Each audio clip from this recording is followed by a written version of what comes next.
এবার হুজুরকে নেওয়ার জন্য রফরফ নামক কুদরতি বিছানা চলে আসলো। 3 নাম্বার বাহন রফরফ নামক কুদরতি বিছানা চলে আসলো। রাসূল করিম সাল্লাল্লাহু আলাইহি সাল্লাম রফরফ বিছানায় রওনা হলেন।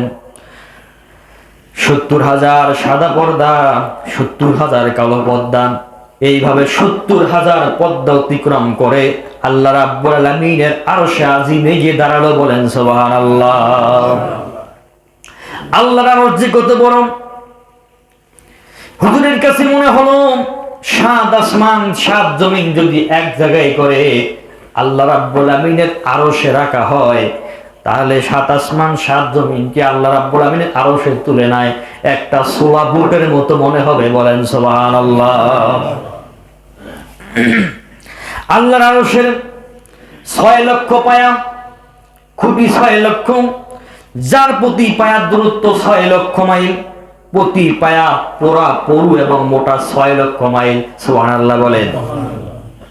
যখন আল্লাহর আরশের সামনাসামনি হলেন, তখন আল্লাহ তাআলা বলেন, ইয়া রাসূলুল্লাহ, ইয়া হাবিবাল্লাহ, পৃথিবীর কোন নবীর কিসমতে হয় নাই আমার আরশে আসার কোন কিসমতে হয় নাই কোন নবীর। আপনাকে নিয়ে এসেছি, আপনি আমার বাড়িতে এসেছেন, আমার জন্য কি নিয়ে এসেছেন? মেহমানের বাড়িতে কি খালি হাতে যাওয়া যায় নাকি?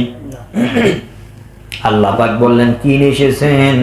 হুজুর বলেন, আল্লাহ তাআলা, আপনি তো কোনো জিনিস খান না, যদি খেতেন খাওয়ার মধ্য থেকে সবচেয়ে উৎকৃষ্ট জিনিসটা আপনার জন্য আনতাম। আপনি তো কোনো জিনিস পড়েন না, পড়লে পড়ার মধ্য থেকে সর্বাপেক্ষা উৎকৃষ্ট জিনিসটা আপনার জন্য নিয়ে আসতাম। তবে আমি খালি হাতে আসি নাই, 3টা জিনিস নিয়ে আসছি। আত্তাহিয়াতু লিল্লাহি ওয়াস সালাওয়াতু ওয়াত তাইয়্যিবাত। সুবহানাল্লাহ বলে। আমার ফেইলি কাউলি সমস্ত ইবাদত আপনার জন্য এনেছি আমি। আল্লাহ তাআলা বললেন, আমি আপনাকে 3টা জিনিস দিলাম।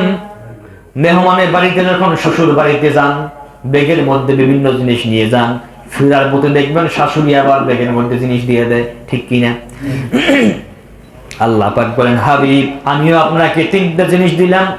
আসসালামু আলাইকা আইয়ুহান নবী ওয়া রাহমাতুল্লাহি ওয়া বারাকাতুহু। সুবহানাল্লাহ বলে। রাসূল করিম সাল্লাল্লাহু আলাইহি ওয়াসাল্লাম বলেন, আল্লাহ তাআলা এই সালাম আমি একাই নিব না। আসসালামু আলাইনা ওয়া আলা ইবাদিল্লাহিস সালিহিন। কিয়ামত পর্যন্ত আমার উম্মতদের জন্য আমি এই সালাম বিলিয়ে দিলাম। বলেন সুবহানাল্লাহ।